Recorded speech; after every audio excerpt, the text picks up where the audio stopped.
পেলিং পৌঁছে প্রথম দিন যে আমরা শুধু খাওয়া দাওয়া করেই কাটিয়ে দিলাম সেটা তো তোমরা দেখেইছো। তাই পরের দিন সকাল সকাল ব্রেকফাস্ট করে সবাই মিলে চলে গেলাম একটু সাইট সিইং করতে। তো এখানে প্রথমেই চলে গিয়েছিলাম আমরা রিমডি ওয়াটারফলসে।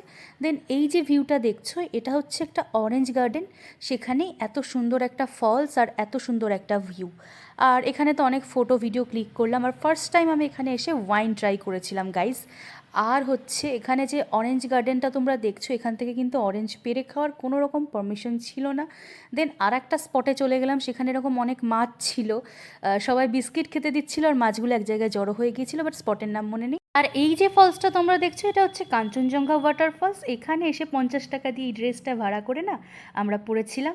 দেন সবচেয়ে প্রতীক্ষিত জায়গায় আমরা পৌঁছে গেলাম, সেটা হচ্ছে সিকিমের, অর্থাৎ সিকিমের পেলিংয়ের বিখ্যাত স্কাই ওয়াক। এখানে তো প্রচুর ফটোজ ভিডিওস আমরা নিয়ে নিয়েছিলাম।